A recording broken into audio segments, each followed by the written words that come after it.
Hello, folks. It's George Leoniak, and welcome to New Geometry. Today, I'm going to be discussing how sacred geometry in general, breathes through these transformation between different forms. And we're going to focus on about 7 forms relating to the dodecahedron, but a special case dodecahedron, the 12-sided pentagon-faced form. Breathing through transformations called the pyritohedron, through this pyritohedral symmetry of how this geometry kind of expands and contracts and goes beyond the limiting cases that you'll see here. Now, before we get started with this, I want to just, before I share the presentation, a lot of this information has come from the Wikipedia uh, the Wikipedia page here, the dodecahedron, and we're going to kind of focus on this portion of this animation. So I wanted to play this for you first, just to get a sense. I can't slow down, but you can see there's a transformation taking place between the cube and the rhombic dodecahedron. And as it goes through that, it's passing through a dodecahedron stage in the middle, a number of dodecahedron stages in the middle. Now, that could be put into more complex cubic geometry of the dodecahedron with this endododecahedron, this little space-filling one. And we'll talk briefly about that one as well. But the rest of the transformations, as we get into the slideshow portion, are going to be walking through this kind of scale. And then we're going to kind of focus on this version of the dodecahedron here as well, the pyritohedron, and how that relates to all this geometry, because that's the one that relates to the pyrite crystal and relatively commonly found in pyrite. Okay, so let me hop out of this share, and now we'll jump over to sharing the screen for the presentation. Let me start back at the beginning.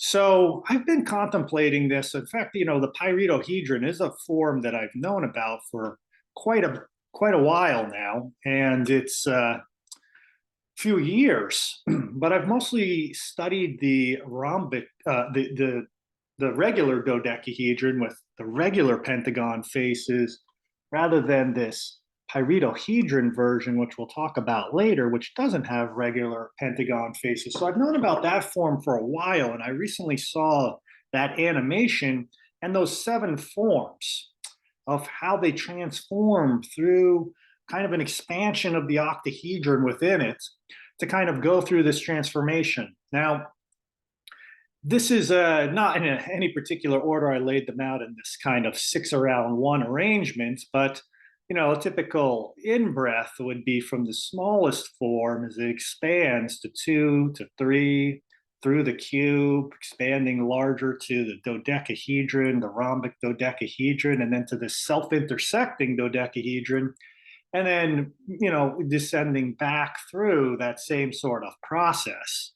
Now, all that geometry is going to become a lot clearer in just a moment, but I had to go and figure out how to draw this stuff using sacred geometry techniques. Here I have removed the circle template, and this one's basically based on the golden circle version of square view drawings, which I'll reiterate later on in the presentation. But the square view helps draw this black square, which is the face of a cube, and the other 5 faces we can't see. And now all the other lines associated with this, the red one, for instance, is the dodecahedron. This large spaceshipy looking type one is this form here, which is the self-intersecting equilateral dodecahedron.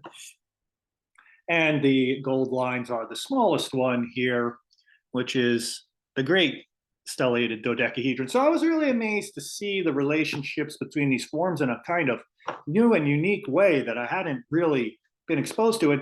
It's funny that this picture is under the hidden section, so you actually have to click on the little, in Wikipedia page, click on it for this to open up so you even see this information. So if you check out that page, make sure you open up all the little hidden secrets and gems that can be found in there. So we're going to explore this kind of concept of kind of geometric freedom of how the form goes through those transitional states. And a lot of it is basically focused around the cube. Now, the difference with the cube here is that this is a special case of a pyritohedron because it's basically divided each of the faces into two, right? So that would make it a 12-sided form. It's just static, let's just say. It's not really moving at all. But once we extend the edges, this bar here will get shorter in the case of the dodecahedron. So that long bar will get shorter, and then it will get to a 0 point, and then it can go beyond the limiting case here. So basically, they have 24 edges that are divided along the cube with these 6 faces, 6 lines on the square faces. So that makes this regular cube have 30 edges, and those 30 edges are what all these forms have. So the dodecahedron itself has 30 edges, and this has 30 edges as well, even though it appears like these are just flat. These division between this is actually considered one length of an edge and another length of an edge. So it's basically a 2 to 1 ratio. So these are the ratios of how it moves through. We're going to discuss that in a little bit too. Now, I'm going to take a little bit of time on this slide because there's certainly a lot of information going on here. But I wanted to actually read through this section because it will help you understand this progression model. And this is from the Wikipedia page. So this pyritohedron has a geometric degree of freedom with limiting cases of a cube, which is this one here with the convex hull at one limit, and the rhombic dodecahedron, which is this one at the other limit. So it can tessellate space with other convex, wrong one, and a rhombic dodecahedron at the other limit, as 6 of those edges are degenerated to length 0. Okay, so that basically means here that this bar that's on this cubic face is getting a little bit smaller here, and that's a golden proportion regular dodecahedron. And as that progresses, and I like to look at this as if the octahedron within inside this form is getting larger until it maxes out at its full potential. They call this a degenerate type of case because that edge length here is gone to 0 at this. So it's gone to a 0 to 1 ratio at that point, as that's gone all the way to 0, where all the edges here are 1 to 1 in the regular dodecahedron. So each edge is a unique case along here is the regular dodecahedron, because as these 30 edges here of this form continue to decrease in size, there's going to be one point where this edge is going to be the same length as the edge on the face of the cube, and that will be the regular dodecahedron. Now, as that continues and gets smaller, it will go all the way to this compressed point and turn into the compound of the cube and the octahedron, which is the 12-sided rhombic faced dodecahedron. Okay, so the diamond-shaped faces, it's a special case pyritohedron. Now, these are the kind of regular cycle that exists here, and you can go beyond these limiting cases. If you go to the left, what happens is you start to create what's called the endododecahedron, which is a concave version of the dodecahedron. And that edge length basically is kind of gone the reverse direction and kind of sucked in around the 8.88 vertices of the cube and gone to that type of shape. And that now will actually fit into the edges of the regular dodecahedron. Now, if you go back to that animation where the form of the dodecahedron was this regular one to this shape, and then it would be on the other side and it was breathing back and forth between those two. Well, that's the relationship between these two forms and the transformational states between both of those. Now, the neat thing that happens here is if you continue to shrink those edges of this endododecahedron here, they will go to all 12 of those points that will meet in the middle of the form. Okay, so then you basically have all 12 points in there and the other 8 around the outside, which are just the regular vertices of the cube. If you add the 8 and the 12 together, that's the 20 vertices of a regular dodecahedron or a dodecahedron in general. So you've kind of sunk all the points into the center, and now we could go beyond that by basically saying, well, what happens if you go in the other direction, like through the center of this and pass through the center to the other side? All right, it's kind of really interesting to consider. But when you do that and you go 0.618 past that, which is portion of the phi ratio, when you go past that, then you get the great dodecahedron, which is a one-to-one relationship between those edge lengths. So here we go. We're going with that cube, the endododecahedron, all squishing down to the center point, busting through the center point beyond the limiting case here, and it coming out the other end with the great dodecahedron. Now, past the rhombic dodecahedron, when we go the other direction here, is these points are going to go past like this, and it's going to spread out into a point where we get this self-intersecting, which is basically a dodecahedron, right, from this view that you can see. And it's that octahedron inside has gone in 6 directions because there's only 6 of these long edges on it. So it's gone up, down, left, right, forward, and backwards, pushed up enough, and now those points are going to want to stay connected to those long edges, so they'll connect back and it'll draw that bar across the top. So it still has 30 edges. And that will, once again, be a one-to-one relationship between these edges. So that's kind of the overall progression between these geometric forms, which will go back and forth between these, and the regular dodecahedron being this kind of special case in this way, and the endodecahedron, where all the edge lengths are equal, but that shows up past the limiting cases again. Okay, just a few more things on this page that are interesting to note that relate to the golden ratio nested circles. Way down at the bottom of this stellated great dodecahedron, it's called, is really an icosahedron, a little tiny icosahedron at the middle of that with these stellated long points on top. Now, if you remove those stellated points and you just have the icosahedron in there, which is very little at that point, that's a golden ratio proportion to the circle that would be inside the cube, right? The sphere that would be in the cube.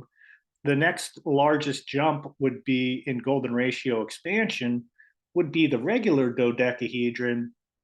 And then the next largest one would be all the way over at the self-intersecting dodecahedron.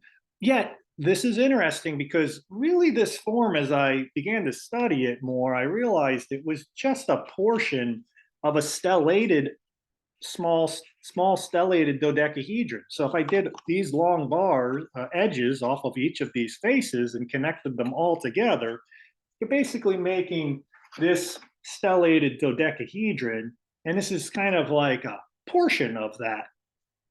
But if you connect these edges together, or you connect the dots between these little tips of these triangles, basically what you're doing is making a large icosahedron. So really what's happening is in this whole progression, it relates to what is called 1 to phi cubed scaling between these 4 golden ratio circles. And this number has been coming up a lot, the phi cubed.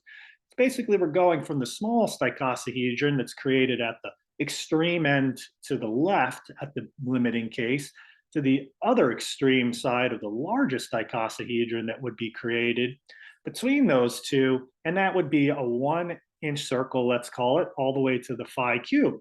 Now that relates to the phi scaling angle, which exhibits a 1 to phi cubed relationship as well. And that's the 76.345 degree angle. It's also related to the Great Pyramid of Giza golden ratio pyramid too. Okay, so that was a long time on that slide. I hope you were able to follow that. I have one more slide around this before we just switch gears a little bit, but I wanted to illustrate it in just a little bit, hopefully an easier way to kind of see this geometric progression without all the forms spread out like that.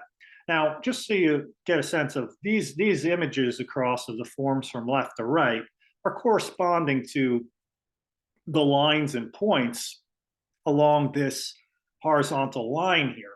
And hopefully this will help explain what's happening with this expansion to the left and right. Now, it took me a little while to figure out, well, when they say, when it was said there that 0 is the starting point, I always picture, usually that 0 would have been at the center of this cube, right? This would be the 0 point.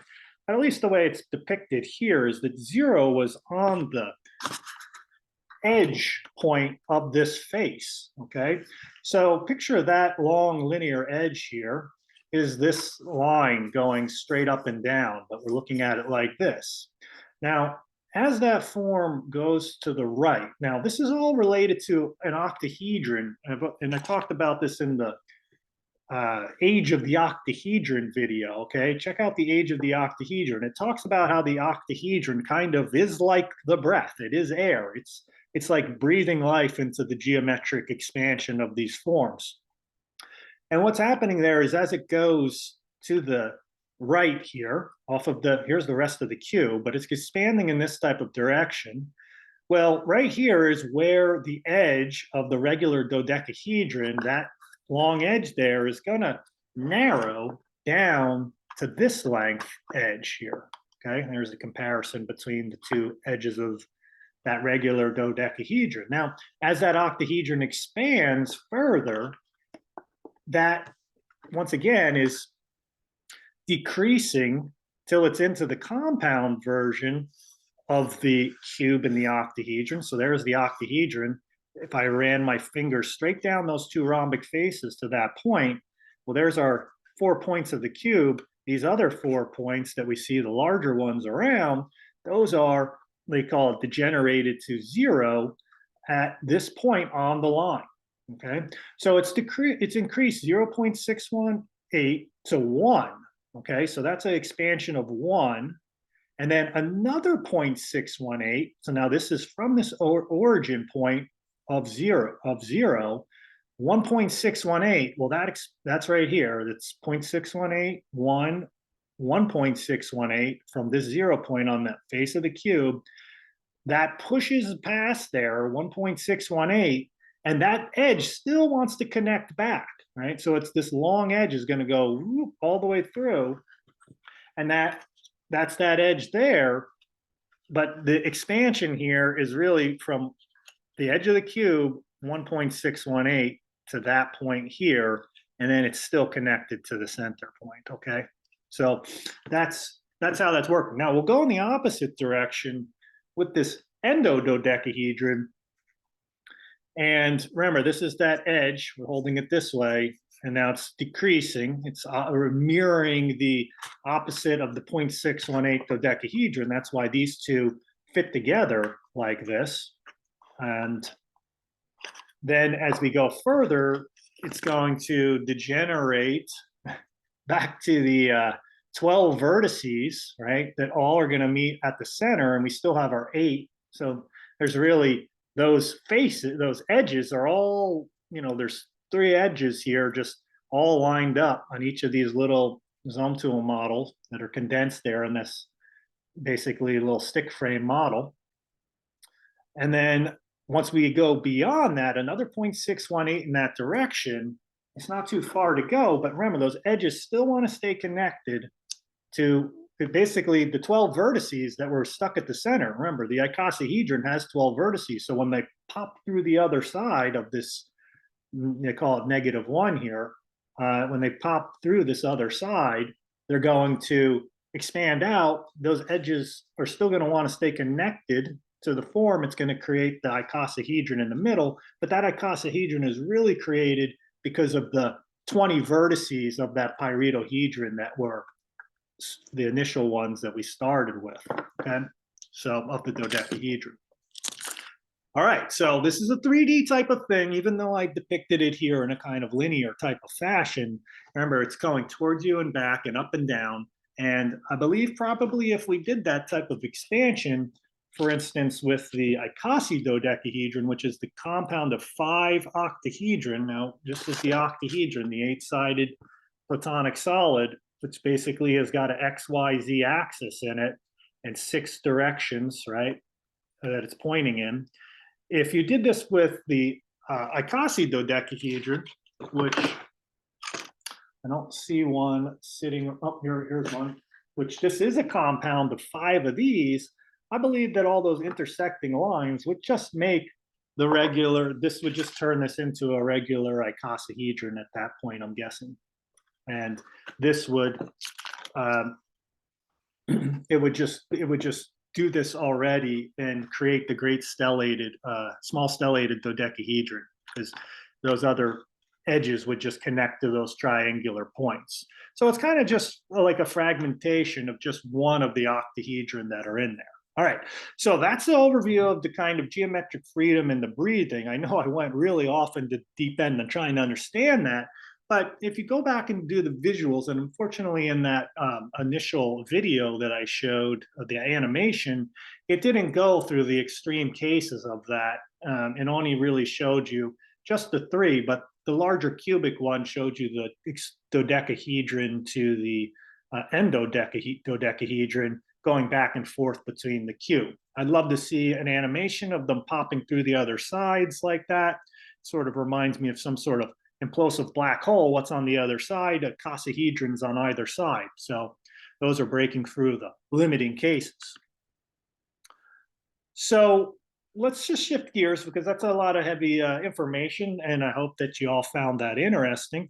The next thing I wanted to discuss here was just, you know, it's really interesting to me to see what sacred geometry, the circle templates, the seed of life here, and the golden seed of life with the golden ratio circles within it, like, is it able to draw this? Is it able to expand our pattern language of sacred geometry to start to relate to these forms from these other perspectives and gain insight and meditative relationship to this to discover, wow, I can actually draw this form. I mean, in square view, it just looks like this. And when we look at it this, it's a kind of very interesting triangular square shaped face, triangular face in the middle, and those 3 lines there. Now, you have to have a real good understanding of the platonic solids, because this, once again, is really just a portion of understanding how the lines of the icosahedron work within this diagram and the dodecahedron.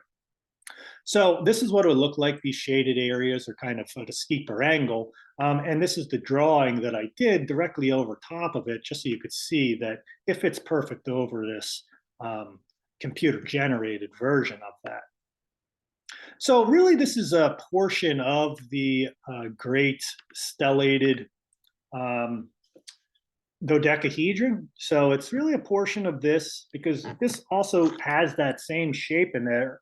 You can see it's got those 8, well, you can only see 4, but there's another 4 directly behind it, because that's that cube that's staying basically the same place the whole time during that expansion and contraction.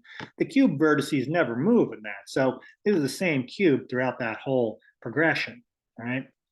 Those 8 vertices always stay, and everything else moves around that. So yes, this is the golden seed of life intersection points that help to draw this form. And this is the net face that would be flat to you. And these would be the little, you know, you have to cut out 6 of them and piece them together like that. So it's actually 2 pentagons. If you drew a straight line there, it's just the top portion of the pentagon here of either side, right? This is equilateral. All these edge lengths are the same. Now, these, you know, I could have drawn all of them, but the 2 that I really was very focused on and interested in were these unusual forms that I hadn't drawn before, which were the endododecahedron, the previous one, and this self-intersecting equilateral dodecahedron. And yes, Well, this one was, even though it looks like a super complex form, it was interesting to build the edges. This is the face of the form. So this pentagon right here with the little dotted line, well, that would be the actual faces of the pentagon of the dodecahedron, the blue dodecahedron, and then it extends up at that point and then fishtails out at the bottom here. And that's basically what these are the faces look like for this form.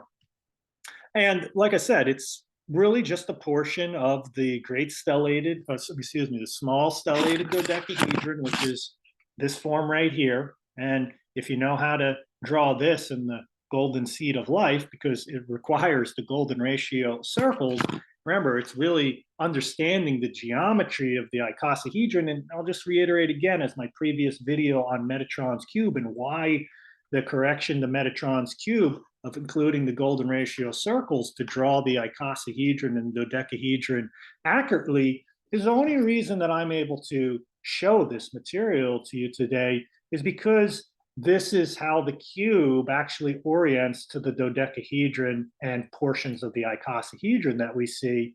And these edges right here that we see, they're actually in contact with the faces of the cube. So if you drew from the midpoint here straight down both directions, that would be the center point.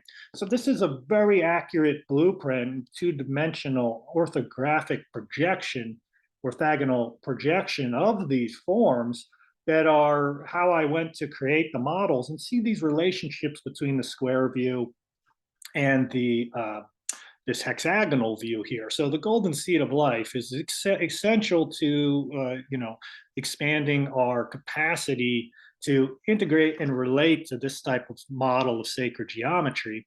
And it also relates to Dan Winter's implosion model and things like this. This is another way to look at an implosion type of model of how the forms breathe through these types of transformations rather than just continuing to build more and more golden ratio segments on this. We really see how the cube integrates into this. So golden seed of life, golden ratio circles, drawing the dodecahedron, and then just finding the appropriate places to draw the rest of those edges.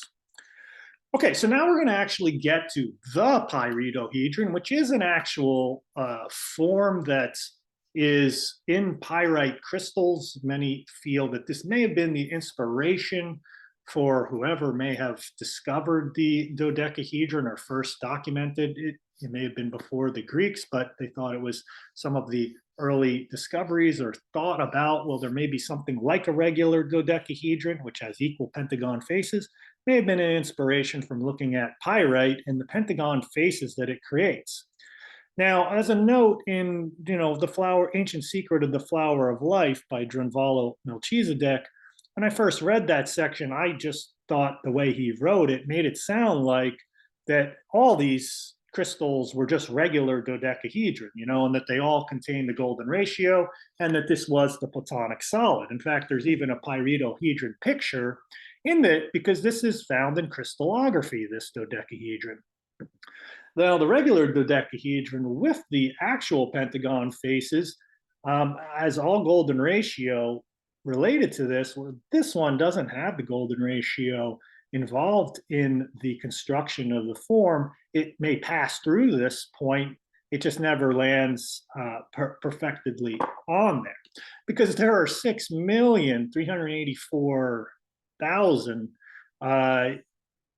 100,000 of these dodecahedrons. So to find the right one out, a perfect one that's going to show up just like this is one of those 6 million that are out there that is exhibiting the perfect regular dodecahedron pentagon faces here.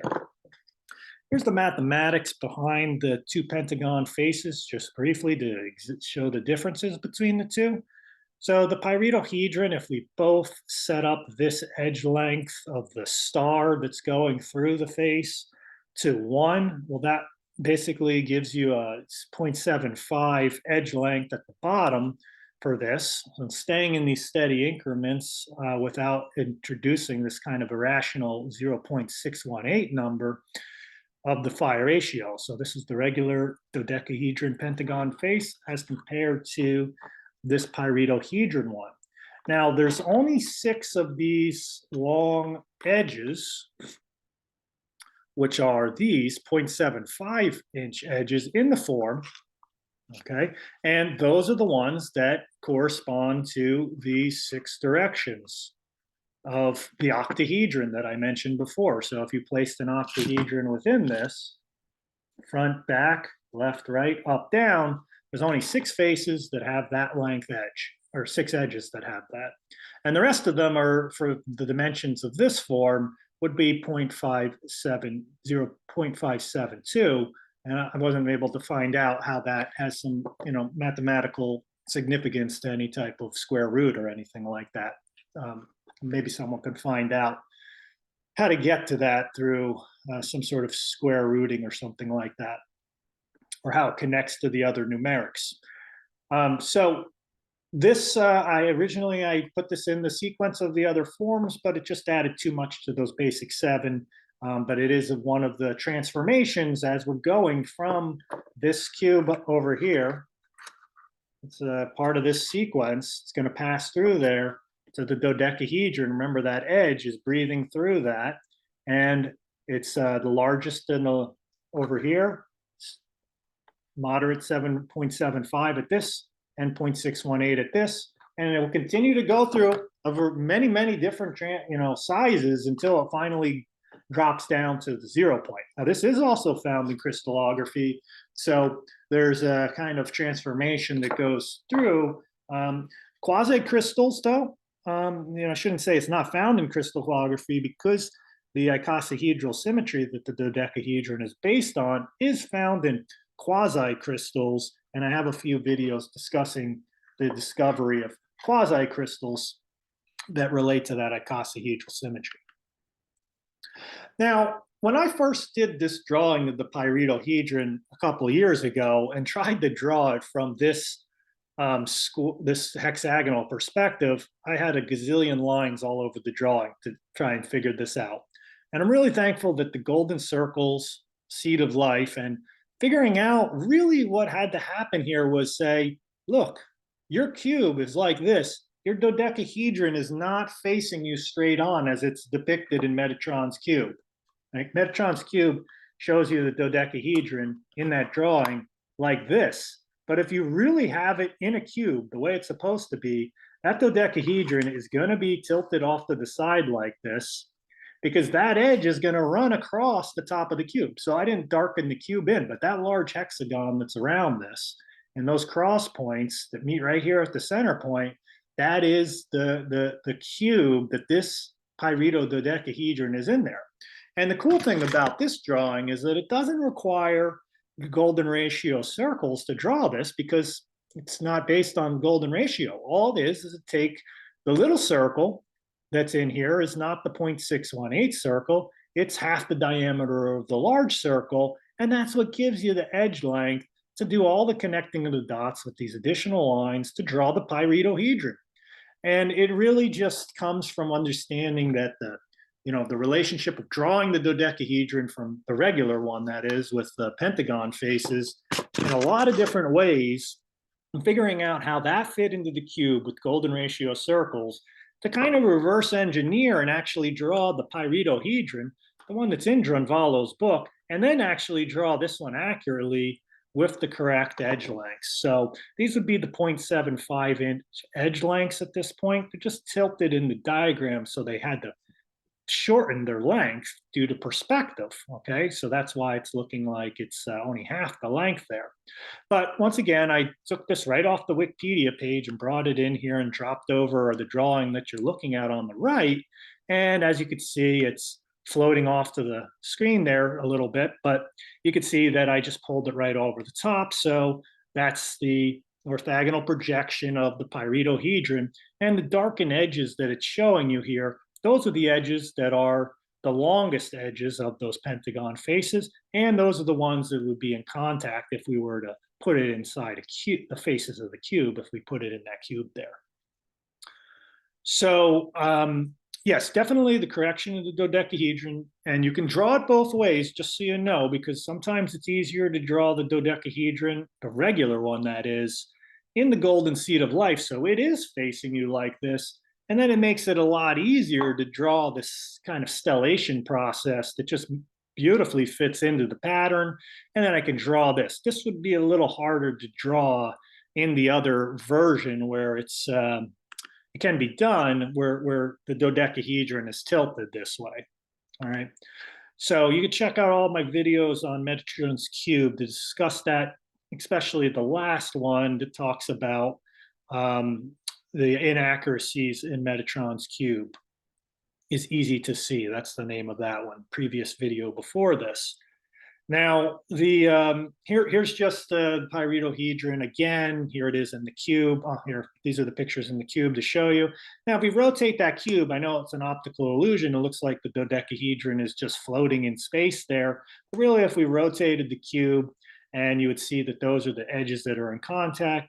And here it is in square view, very easy to draw this in square view as well once you understand the proportions of those edges. And it can also be found in the star cut diagram. Okay, now I've been talking a lot about the dodecahedron a lot, but there is a pyritohedron version of the icosahedron that has that symmetry.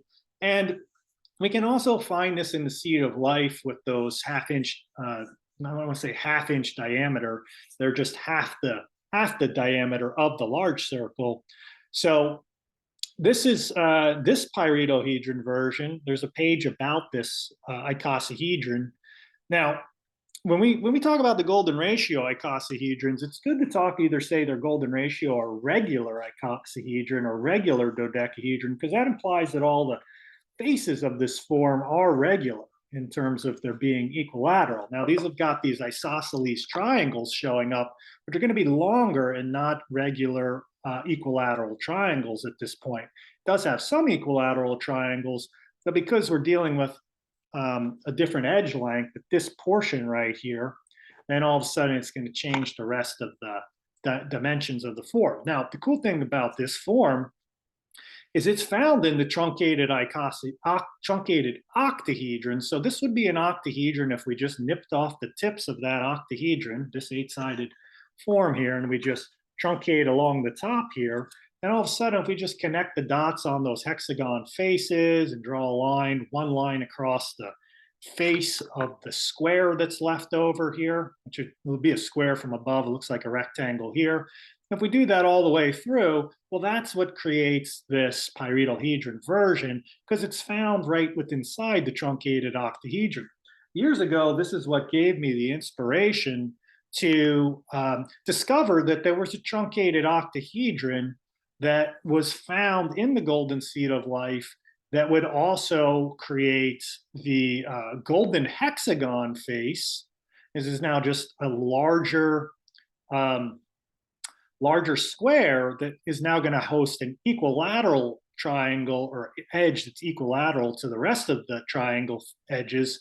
And that truncated octahedron holds the icosahedron, okay? So that's a 20-sided form within this golden hexagon face. I have a few videos on the golden hexagon, as well as a whole video called The Age of the Octahedron. I don't know, it's one of my least popular ones out there, probably less than 200 views.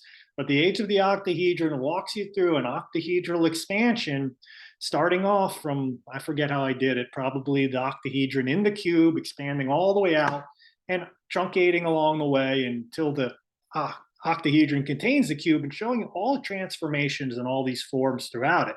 At that time, I did not include the pyritohedron version of this in there because it was just off my frame of, just out of my memory banks to do it. But finally, I've gotten back to the pyritohedron. Here's the two compared to one another, slightly different. Now, really, it just comes down to whether you introduce the golden seed of life, right, with these golden ratio circles, which I talk about extensively on this channel, or whether you continue to just do the half-inch diameter circles here to do the form. I think it's beautiful that we can do both, and I love seeing the full expression of sacred geometry of all these forms, golden ratio or not, this sacred geometry and understanding how those golden ratio circles or non-golden ratio circles are the driving force that is, the circles are giving, are creating a template to draw the form within the cubic structure by connecting the dots of the cube within here. Really, really cool. Okay, so just a little bit of exploration out here at the end. I've now done with the icosahedron portion. We're going to just take a look at what happens when we start to nest these pyritohedron dodecahedron. So this is the non-golden ratio version. This is the crystal pyrite one. What happens when we do some fun kind of implosion or explosion types of things? What kind of discoveries can be made when we put this into a model of basically, within each of these dodecahedron, right, there is the cube, right, that's in there, and in every single one of these there's one cube. Remember, the dodecahedron, the regular one, has 5 cubes in it, right, because each of those pentagram stars is an edge of one of those cubes. Here, I'll hold it like that. Those top and bottom edges in the left and right there, that's the cube there. There are 5 of them because everything lines up in this kind of perfected way, whereas this one has just one solid cube that remains stationary within this, and that will then expand or contract around that. But basically what we do is we got this cube in here, so I said, well, let's just put another dodecahedron within each of the cubes, and we'll get cubes within cubes within cubes, doing this type of expanded thing. And I basically was able to do the drawing by putting this cone of circles over here on the side. And I was like, because of the Russian pyramid work that I had done with looking at tangent circles, I was curious to see what happens when I line up a tangent circle to that kind of compression that's happening there. And very cool thing was that created the 60-degree angle here between the two. The 1-to-3 ratio, thanks to Hunter Hughes, for going through all these kind of tangent circle constructions. He's on New Geometers. Check out that Facebook group if you're not part of it. There's such fascinating, awesome material that's being produced there, and lovely pictures and drawings. It's a great community. So I'd say please get involved if you want to follow that out. There will be a link in the description at the end. But check this out. The other neat thing that happened here is that, as we go and follow that line out, there's a circle around each of these top edges of the dodecahedron that's on the inner face here. And every point where that circle intersects going down, it creates it's a 60-degree wedge, right? But it creates a hexagon. That really told me that this pyritohedron version, the non-golden ratio version, essentially, is very much linked to the hexagon, right? And the cube is, of course, very much related to an hexagon outline. Well, so is the icosahedron too, but typically we think of Metatron's cube or whatever, we often see it in this hexagonal orientation, but non-golden ratio wasn't not involved in this, and it was just very interesting that it reproduced this kind of storage structure of this hexagonal outline here. Now, I know it's creating a polyhedron with a polygon of the hexagon, but it was neat to see how the mathematics related between those 2D and 3D expressions, I guess, in the 2D drawing. So, of course, I got curious and said, let's see what happens when we do that with the dodecahedron, of course, the regular one, that is. So that's the one that exhibits the 1 to 1.618 ratio between the edge lengths and the cube edge to the edges of the pentagon. And as we do that, we have 2 angles that are showing up that I thought were very significant. One was if you connect these points of the crossing of these circles that are going along here, what happens is that creates this long line, and that will create this series of pentagons all the way throughout, compressing down to the center, golden ratio pentagons. That's called the lute of Pythagoras. Pythagoras' lute. And just recently, as of last night, Hunter Hughes again on New Geometers posted a picture talking about a lot of these different angles and the spheres. And this one I've been curious about for a while. I didn't realize at the time that the blue lines, if you were to stack spheres in it, it would be a 1 to the square root of 5 scaling. So this circle would be big square root of 5 circle, the next little circle in the sequence on top of that one in the stack would be 1. And of course, square root of 5 is related to the golden ratio. So this cool pyramid or cone here has a 67.5 base angle and the 44.9 at the top, the apex angle. So another one related to the golden ratio. One little side note for that that's very cool, that if you were to make a cone out of this and you had opened up that cone, well, the angle before you fold the cone that you need for that is 137.5, and that is the golden angle. So you need a golden angle to create this cone shape that's going in from the dodecahedron through the side. So more golden numbers are found within that one. Now, there is another way to do the circles on the dodecahedron, and this one is more similar to the way that I laid out the circles on this one, where they're right on the edges. So I did that one as well for the regular dodecahedron, putting those circles on the edges, and I did those tangent lines again, and that is that magically creates the 51.827 degree base angle with the 76.345 apex, which is the Russian pyramid angle. And those red lines are tangent to those circles, creating those Giza pyramid or the Giza golden ratio pyramid in that same design structure, that same structure. So a few different examples of the golden ratio version, doing Pythagoras lute and the other, 67.5 angle, the Great Pyramid one. And here it is with the regular pyritohedron, creating a hexagon shape. So once again, there's this very cool 6 and 5 relationship between the hexagon and the golden ratio, and how that's going to be expressed in the manifestation of these different forms. Now, of course, the hexagon structure is found all through many, many crystal structures. So it's not surprising that it will show up in the pyritohedron and also show up in a relationship to kind of this hexagon showing up in the 2D geometry of this kind of nested implosion thing that I've done here. And let me just say that these crystals in pyrite are, they grow back and forth over a long period of cycle, basically transforming from cube to pyrohedron, cube to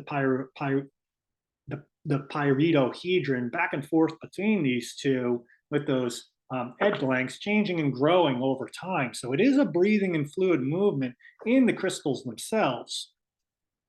But they don't seem to exhibit, at least maybe in quasi-crystals, they do, and they break through somehow in that expansive point where they go to the icosahedral form, where they break through the limitations of the endpoint of the 0 point of the rhombic dodecahedron at one end or the other, and they break through that lattice, and then the quasi-crystal and the icosahedral symmetry is born at that point. And that, from what I understand from reading about it back then, really happens in high heat, light density situations, like an atomic explosion or creation of the universe or something like that, where there's this huge amount of explosive energy that will create these quasi-crystals, because one was found in a meteorite that had landed on Earth with quasi-crystal structure in it. So, let there be light, and this is, sacred geometry is considered the language of light. Here within this presentation, I hope that I've walked through a lot of things that relate to crystallography and frozen structure of light, let's say, which has an energy moving through it. And we also have some things to think about the quasi-crystals. And this was a quantum picture, an image of a photon that was done by some scientists, kind of reconstructing what they thought a photon of light might look like. And of course, no hard and fast evidence here to say this is what this is or whatnot. But, I love to do these overlays, as many other geometers love to do out there, just to see how our sacred geometry overlays some of these other findings in science. And it was very cool to see. This is the regular dodecahedron here. And these are the big pentagon, the big Giza pyramid, 51.827 degree angle with the 76.345 at the apex angle here, just kind of framing in this outline around the structure of the dodecahedron. So certainly a lot in this one. I've been meaning to do a pyritohedron version, presentation for quite a while, just about the pyritohedron, which of course, remember, pyritohedron is this form with the irregular pentagon faces.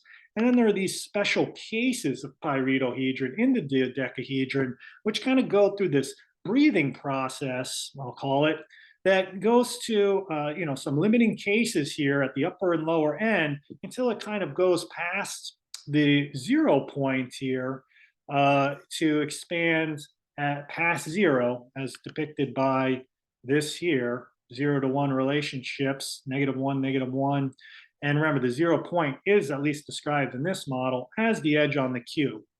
So hopefully you found that interesting. Hopefully it expands your interest into sacred geometry, and actually sacred geometry's relationship to these complex structures that are hidden on Wikipedia pages done by some scientists or mathematicians, that we can make this pattern language applicable to the amateur sacred geometrist or the hobbyist, and integrate these patterns and contemplate these relationships, actually show how they move and transform and come to life in a transformational process, like I showed in the early animation of that breathing back and forth, which I can easily share one more time just to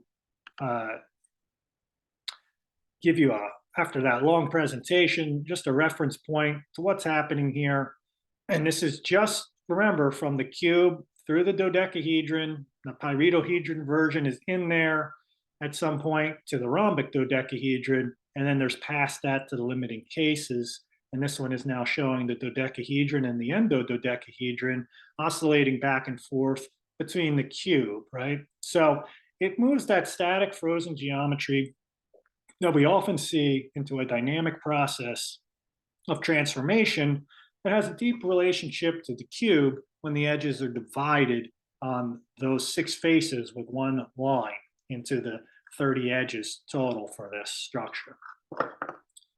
All right, well, that's the overall presentation. Thanks for joining me. That was really fun one to do for me. It really expanded my horizons for my understanding of sacred geometry and a lot of the relationships. Called upon a lot of my interest in studies, particularly with the golden ratio circles, to find some of those angles. If you're interested in learning to draw some of these and get started with it, learning the golden circle seed of life, which is demonstrated in some of the videos that you might find on here. I also have a complete course on drawing the platonic solids in the nested forms, how they're nested together. That's over at New Geometry Courses. It's a great little short class that goes through many drawing techniques to get you started with the golden seed of life. And you'll be able to figure out these designs pretty easily through doing that. There's written material and video instruction in that. And also, I just finished up my live pyramid class, and that is also available there. That's a bunch of sessions walking through the Russian and Giza pyramids and those angles that I've been talking about that are tangent to those circles. Lots of great discoveries in that one. Check out the Patreon. You can join there for monthly lessons. But most of all, please subscribe to this channel and join the New Geometers Facebook group, because I think you'll really appreciate all the awesome action that's going on over here and more great content coming here to the New Geometry YouTube channel. So thanks again and have a great day. Much love and appreciation. I'll see you later. Bye.